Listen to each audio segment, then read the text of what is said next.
Olá a todos, sejam muito bem-vindos a mais uma aula da disciplina Fisiologia Vegetal, aqui do Instituto Federal de Educação, Ciência e Tecnologia do Sudeste de Minas Gerais. Hoje, nós vamos tratar dos aspectos relacionados à célula vegetal. A célula vegetal, como a gente comentou na última aula, ela é uma célula que apresenta características específicas próprias para o estilo de vida das plantas, né, e própria para o seu metabolismo. Né? Então, como a gente pode ver nessa figura aqui ao lado, ela é uma célula que ela é bem diferente de uma célula de um mamífero ou a célula de uma bactéria, né, ou mesmo da célula de um fungo, e ela apresenta características que são marcantes, particulares e importantes. Né? Nós vamos começar destacando uma característica que é muito própria das células vegetais, que é a presença, né, de parede celular de celulose. Essa parede celular da célula vegetal é fundamental e vejo, né, que essa parede celular ela está destacada aqui nessa figura ao lado, envolvendo toda a célula, né, numa coloração mais próxima do bege, e é uma estrutura extremamente importante para a célula vegetal, porque é a partir dela que vai ser dada toda a sustentação do organismo. Então veja que a parede celular aqui tem uma importância enorme e uma importância também de controlar a turgescência das células, né, a estrutura da célula nos ciclos de turgescência, né, quando ela está mais desidratada ou mais hidratada, essa célula, essa parede celular, né, fornece para a planta para a célula da planta toda a condição de manter a sua estrutura mesmo com as variações hidráulicas que vão acontecer ao longo do ciclo de vida da planta. Então a célula vegetal ela é bastante complexa, nós estamos vendo aí com muitos elementos, né, e nós vamos ver um pouco de cada um desses elementos, começando, né, comentando aqui rapidamente da parede celular e explicando principalmente a função, tendo em vista que a estrutura a gente vai poder ver em outros momentos, uma, uma visão mais aprofundada a respeito da estrutura da parede celular vegetal. Né, seguimos então, né, vamos falar um pouco da membrana. Logo abaixo da parede celular a gente tem a membrana e, como a gente sabe, é uma bicamada lipídica, né, ela tem a polaridade dela, toda a estrutura dela é mantida por reações hidrofóbicas e eletrostáticas, ou seja, a gente não tem ali pontos de hidrogênio segurando essa estrutura, mas mesmo assim é uma estrutura muito forte, embora fluida, né, e que permite a separação dos compartimentos celulares e da própria célula. Né? Então a membrana celular ela vai ser toda envolvida, vai envolver todo o citoplasma, mas dentro do citoplasma, tudo que acontece dentro de vesículas fechadas por membranas. Né? Então a membrana celular ela é fundamental para poder tanto, né, encerrar dentro dela todo o citoplasma da célula, como também para dividir os compartimentos internos da célula, né, de maneira que sejam criados os ambientes adequados para que cada reação bioquímica e fisiológica aconteça da melhor forma. Essa membrana, embora ela tenha uma composição predominantemente lipídica, né, principalmente aí pela presença dos fosfolipídios, ela vai ter também proteínas, né, embebidas nessa membrana que vão ter as mais diversas funções.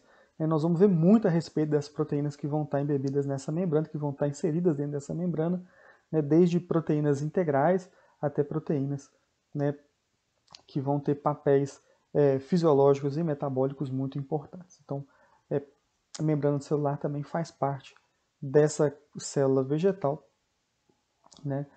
E dentro desse contexto das membranas, vamos falar um pouco das estruturas membranares internas, né? Como, por exemplo, o núcleo. Né? A gente costuma chamar as estruturas membranares internas de organelas, e uma organela muito importante é o núcleo. Né? O núcleo é o reservatório de toda a informação genética da célula. Na verdade, é lá que vai ficar depositada o DNA da célula. Né? Todos os cromossomos vão estar localizados nesse local. Né? E por vezes, né, quando a gente faz a microscopia eletrônica, a gente percebe ali uma região mais densa, né? E essa região mais densa é justamente o local onde tem a síntese dos ribossomos. Vocês lembram que o ribossomo ele é uma estrutura de RNA responsável pela síntese de proteínas, né? E a célula vai precisar disso o tempo todo durante o seu ciclo de vida. Então, por isso que no local onde existe a síntese, né, dos ribossomos, existe também uma coloração mais destacada dentro da célula, né, ou uma coloração diferenciada justamente pela densidade de proteínas ali presentes. O núcleo ele é envolvido, né, além do DNA interno, além, né, de todas as proteínas que estão envolvidas na compactação do DNA, que nós vamos ver daqui a pouco, a gente pode destacar que o núcleo ele é uma célula, uma organela envolvida por uma membrana concêntrica repleta de poros. E por que ela é repleta de poros? Porque o núcleo ele é o local, né, de onde saem as informações genéticas. Mas a informação genética, para ser acessada, ela precisa, né, de um estímulo, ela precisa ser produzida, as informações genéticas durante o processo de expressão gênica, e o resultado da resposta, né, genética a respeito de uma possível alteração ambiental vai ter que sair do núcleo e fazer efeito e ser levada para alguma outra organela da célula. E é por isso que ela está repleta de poros, para receber, né, essas moléculas sinais e também para mandar, né, os RNAs ou mesmo as proteínas que vão realizar todas as ações fora da célula. E por isso que ela é repleta de poros, e esse poro ele é extremamente controlado, ele é um poro que permite a entrada somente de moléculas já pré-determinadas e permite a saída somente de moléculas que já estão sinalizadas como moléculas que deverão sair do núcleo. Né? Por quê? Porque o núcleo ele é sensível, como a gente está vendo aqui, o núcleo ele é o local onde a gente tem o DNA todo organizado, todo compactado, e o DNA ele não pode sofrer alteração. A alteração no DNA a gente conhece por mutação, né? E a mutação ela pode não ter problema nenhum, ela pode melhorar a planta e ela pode ser letal para a planta. Então ela pode ser prejudicial. Então, né, nesse contexto todo, a depender do tipo de mutação, a gente vai ter mais propensão de ter um resultado ou outro.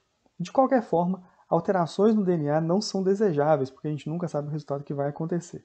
Então é por isso que a célula ela tenta preservar ao máximo o seu DNA, né, dentro do núcleo. Né? O DNA vai estar lá dentro totalmente compactado, né, com uma interação muito intensa com proteínas que vão fazer com que esse DNA ele fique muito compactado ali dentro do núcleo, e com isso a gente consiga, e com isso uma quantidade enorme de informação genética consiga ficar restrito a uma organela dentro da célula. Então, a compactação é muito importante porque é ela que vai permitir que uma quantidade gigantesca de informação genética fique armazenada num espaço físico pequeno dentro da célula. Então, por isso que a compactação é tão importante. Além disso, né, eu vou aproveitar esse momento para fazer um breve lembrete, uma breve retrospectiva a respeito daquilo que a gente chama de expressão gênica. Né? A expressão gênica numa célula ela tem a ver com o acesso, né, das proteínas promotoras aos genes. Os genes vão ser transcritos, ou seja, vai virar de DNA para a informação vai ser copiada em RNA mensageiro. Esse RNA mensageiro vai ser lido posteriormente, né, pelos ribossomos para justamente transformar aquela informação que está presente em RNA mensageiro em proteínas cuja sequência está determinada no RNA mensageiro, que, por sua vez, estava determinada no gene, no DNA do organismo. Então, esse caminho do DNA para a proteína é o que a gente chama de expressão gênica, né? E quando a gente trata de organismos eucariotos, como é o caso das plantas, essa expressão gênica ela não termina na tradução, ela não termina na produção da proteína. Ela envolve ainda processamento, ela envolve transporte, ela envolve secreção, ela envolve sinalização para que essa proteína chegue no local correto. Então vejam que quando a gente fala de fluxo de informação da célula, a gente sai do DNA e vai para a proteína no local correto, executando a atividade que a gente precisa, que a célula precisa que seja realizada. Isso porque é justamente a expressão dessa proteína que vai fazer com que a célula responda ao ambiente e possa ter as diferentes modificações do seu metabolismo para se adaptar. Lembra que a planta ela é um organismo séssil e que precisa de constante adaptação ao ambiente em que está inserido. E justamente essa adaptação, por vezes, envolve a produção de novas proteínas, a produção de novas enzimas para poder se adaptar e para poder sobreviver. Então, Só mais uma questão a respeito da informação gênica, né? Então o DNA, na verdade, é que vai determinar se uma planta vai ser capaz, muitas vezes, de se adaptar a uma determinada localidade, ou não, justamente porque é ali que vai estar a informação que vai determinar se a planta vai ou não sobreviver, no DNA. Então, por isso que a partir dali sai o fluxo de informações para a célula. Um outro, dentro do conjunto do sistema de endomembranas, a gente tem o retículo endoplasmático a gente tem o retículo endoplasmático liso, o retículo endoplasmático rugoso, que ele é rugoso justamente pela grande quantidade de ribossomos que estão fazendo a tradução ali juntamente daquela membrana do retículo. Então ele fica todo pontuado de ribossomos, porque justamente é ali onde vão estar sendo produzidas as proteínas. O retículo ele está a rede de retículos, né, endoplasmáticos, ela está envolvida em toda a célula, ela vai estar espalhada por toda a célula e vai interligar muitas organelas, como o núcleo, como o complexo de Golgi, como a própria membrana celular. Né? É nesse local em que a gente vai ter a síntese de muitas macromoléculas importantes para a célula. Então, a gente tem a síntese e a produção de proteínas, e a gente vê aqui, né, vocês podem ver nessa imagem, essa rede de tubos e de estruturas verde mais clara ou azul mais clara, é justamente a rede do retículo endoplasmático que vai ligar toda a célula, que vai estar distribuída em toda a célula. Então veja que ela tem um papel fundamental, né, de produzir proteínas e distribuir essas proteínas ao longo de para todas as organelas e para todas as células e para todos os elementos que fazem parte, né, da célula. A gente parte agora também para mais um elemento dessa rede de endomembranas, que é o aparelho de Golgi, ou complexo de Golgi. Né? O complexo de Golgi ele tem um papel fundamental de modificar e direcionar, né, as moléculas que são provenientes do retículo endoplasmático, né, de fazer uma reciclagem e modificação de proteínas e também de membranas para poder destinar as proteínas que são produzidas para suas diferentes origens dentro da célula. Nessa figura, a gente pode perceber logo aqui embaixo, né, o retículo endoplasmático produzindo endossomos, né, ou produzindo vesículas que vão ser direcionadas, né, quando elas estão com a capa proteica correta, eles vão ser direcionados para o aparelho de Golgi, e ao longo do aparelho de Golgi a gente tem a seção cis e a seção trans do aparelho de Golgi. Né, então a seção cis é onde vão se fundir as vesículas que vêm do retículo endoplasmático, e ao longo do caminhar desse material dentro do aparelho de Golgi, ele vai ser transformado, ele vai ser modificado, ele vai ser preparado para a sua utilização correta. Então, nenhuma proteína, poucas proteínas nascem 100% prontas, muitas delas precisam dessas modificações e de ser corretamente destinadas. E o retículo e o complexo de Golgi vai ter esse papel de fazer a modificação das proteínas e depois de fazer o endereçamento correto dessa proteína para que a proteína possa agir no local mais adequado dentro da célula. E, ao mesmo tempo, os endossomos eles podem ser reciclados e retornar com os lipídios para o próprio complexo de Golgi, ou, né, formar novos endossomos, formar vacúolos, formar oleossomos, formar outros elementos, outras organelas para o funcionamento da célula.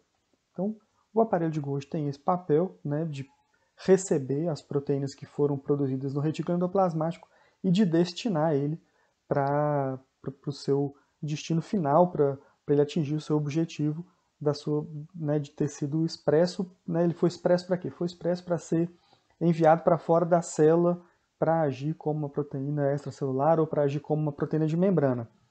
Ok, ele vai entrar no complexo de Golgi, ser modificado, ser endereçado e aí sim vai ser, né, transportado para esse local por meio dessas vesículas. Né?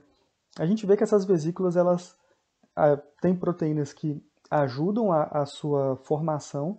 Né? Essas proteínas que ajudam na formação, elas já têm os sinais específicos para que sejam recebidos nos locais corretos, né?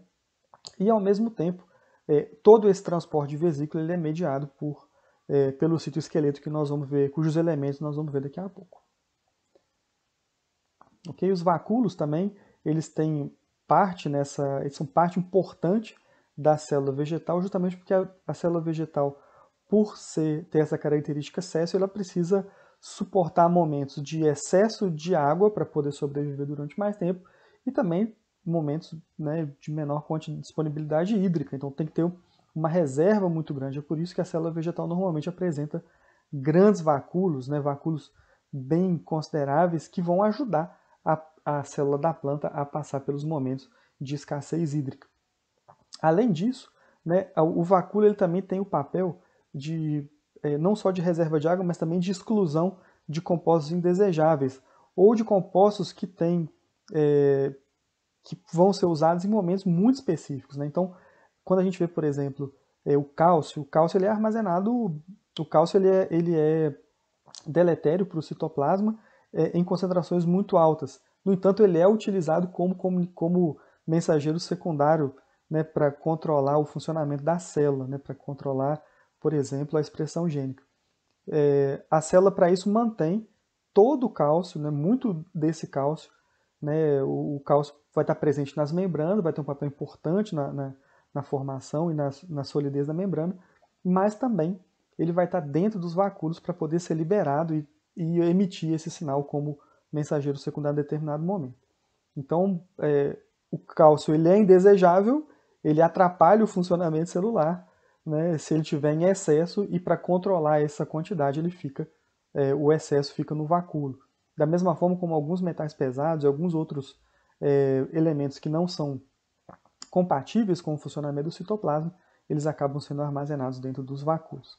Além disso, a gente tem os vacúolos especializados, como os vacúolos líticos, que são os vacúolos justamente aqui onde acontece a atividade de desmonte de macromoléculas para poder haver a reciclagem justamente das proteínas, dos carboidratos, né, e açúcares, assim a planta consegue ter o melhor aproveitamento de todo o material que faz parte, né, dessas células.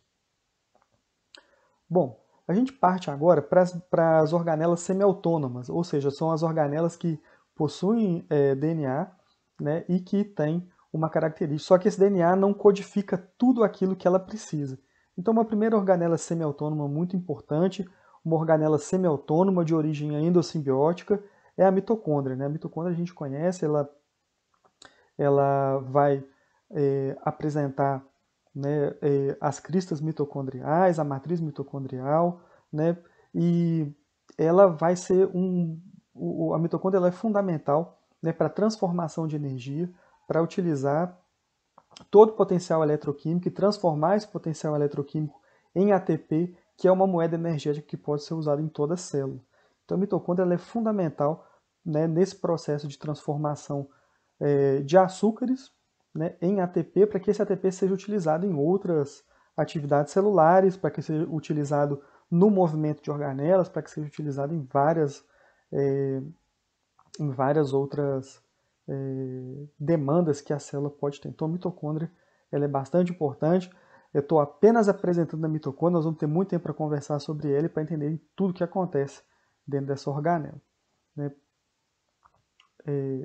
Então, que a gente tem uma micrografia eletrônica da mitocôndria, né, que é o local onde acontece o local onde acontece a respiração. Como eu comentei, elas são semi-autônomas, né, elas possuem um DNA próprio e ela codifica parte das suas proteínas e ela é de origem endossimbiótica. Né? Então, essas são as principais características da mitocôndria. Né? Juntamente com ela, vamos destacar outra organela semi-autônoma aqui, que é o cloroplasto. O cloroplasto é fundamental porque ele faz parte, né, de todo o processo da fotossíntese. O cloroplasto ele faz uma atividade biológica essencial. Ele transforma a energia luminosa em energia química. Né? E para isso ele tem dentro da sua estrutura várias né, a gente vai ter dentro da estrutura dele todos os componentes necessários para isso. Né? Nós vamos ter os tilacoides, nós vamos ter o estroma, nós vamos ter o lúmen do tilacoide. E dentro desses tilacoides, na membrana desses tilacoides, nós vamos ter, né, os pigmentos fotossintetizantes, né, os fotossintéticos, como as, as clorofilas A e B e todos os outros pigmentos auxiliares desse processo. Então, o cloroplasto ele é fundamental também. Nós vamos gastar muito tempo estudando o cloroplasto, falando do tilacóide, falando o que acontece no lume do tilacóide, falando o que acontece no estroma, para a gente entender como que essa organela faz essa atividade tão espetacular que é transformar a energia luminosa em energia química. Qual que é a importância disso? A importância disso é que, graças ao cloroplasto, né, ou às atividades que acontecem aí dentro, a planta é um produtor primário, ou seja, ela é um organismo capaz de produzir, né, a sua própria energia e, a partir dessa energia, consegue produzir todos os açúcares necessários para a sua constituição e desenvolvimento. Então, ela é um produtor primário, ela é importante com o cloroplasto, a planta se transforma num produtor primário e, com isso, alimenta todos os organismos, né, que, né, não são produtores primários, mas que dependem muito de ingerir energia de alguma forma. Então, essa organela é muito importante, nós vamos conversar muito sobre o funcionamento dela, e acredito que já nas próximas semanas. Né, outros organelas que vão estar envolvidas aqui nesse contexto são os microcorpos. Né? Dentro deles a gente destaca aqueles que fazem parte do todo o processo de detoxificação, né, dos radicais livres produzidos na respiração. Como, por exemplo, o peroxissomo, né, que o peroxissomo ele tem a característica justamente de fazer de detoxificar as espécies reativas de oxigênio. Um outro microcorpo muito interessante, muito importante, é o glioxissomo, que ele é fundamental para os organismos que utilizam o lipídio como fonte de energia, né, e como fonte de açúcar, na verdade. Então, o glioxissomo é o lugar onde vai acontecer o ciclo do glioxilato e é justamente o local onde vai haver o atalho no ciclo de Krebs para que não hajam os passos de descarboxilação e assim a planta consiga usar o lipídio como fonte de carbono dentro do seu metabolismo. Os oleossomos também são importantes, né? Os oleossomos são importantes principalmente, né, quando a gente fala de sementes oleaginosas, né, que precisam armazenar. Né? A planta tem como armazenamento principal de carbono e energia o, a, o amido, né? Mas algumas plantas utilizam os oleossomos nesse processo também para armazenar parte dessa energia na forma de lipídios. E os oleossomos são as organelas que fazem esse papel. Né? Então, partindo para os finalmente aqui da nossa aula de hoje, né? Vamos falar um pouco do citoesqueleto. Né? Você vê que existe uma movimentação grande de organelas e de elementos dentro da célula. E toda essa movimentação ela é mediada, né, por uma estrutura proteica que auxilia a organização das organelas, que determina muitas vezes o formato das organelas e que permite esse fluxo de vesículas de maneira direcionada. Então o citoesqueleto ele é composto aí da tubulina, da actina e dos filamentos intermediários, cada um com as suas funções, né, que utilizam, né, que são utilizados pela célula para poder ter essa organização celular e poder fazer com que as coisas aconteçam de maneira ordenada. Né? Um exemplo mais clássico do citoesqueleto que a gente pode colocar está aqui na mitose, né, onde a gente percebe aí esses elementos, né, de coloração amarelada são justamente os elementos do citoesqueleto que estão auxiliando a célula ao longo do período de mitose, especificamente. Então a gente vê esses mais azulados são os cromossomos que vão se organizando, né, e os elementos do citoesqueleto também vão determinando o funcionamento da célula, estabelecendo o local de divisão da célula para poder haver esse processo de divisão celular. Então o citoesqueleto ele tem esse papel. E o citoesqueleto aqui não tem nada a ver com o esqueleto humano, que é de sustentação. Quem faz sustentação na planta é a parede celular. O citoesqueleto ele serve para movimentação dos elementos internos da célula. E a célula vegetal, assim como outros organismos, eles apresentam aí o ciclo celular com as suas fases G1, S, G2, né, em que G1 é a preparação para a síntese do DNA, o S é justamente o local onde é o momento, né, do ciclo de vida onde os elementos celulares vão ser multiplicados ou sintetizados para que possam ser originadas duas células a partir de uma. E o G2 é aquela etapa final de preparação para a fase M, que é a fase de mitose, de fato de divisão da célula. Então, a gente sabe que todo esse processo ele é controlado por uma série de proteínas controladoras do ciclo celular, com a ciclina CDKs, e com isso a gente consegue, a planta consegue fazer toda essa movimentação. A gente fez essa revisão breve a respeito de todo o funcionamento da célula, de todos os elementos que fazem parte da célula, e nós desejamos, né, que você possa ter aproveitado. Não deixe de ler o material disponível na plataforma e, né, ficamos sempre à disposição para poder tirar as dúvidas e para poder conversar com vocês a respeito, né, de qualquer uma das questões que possam ter aparecido. Então, hoje, nesse momento, a gente termina aqui uma pretensa revisão dos temas, né, principalmente de anatomia e de biologia celular, e a gente parte, a partir de agora, para a fisiologia propriamente dita. Então, a gente agradece muito a todos, né, e deseja muito sucesso e um bom aprendizado. Um forte abraço.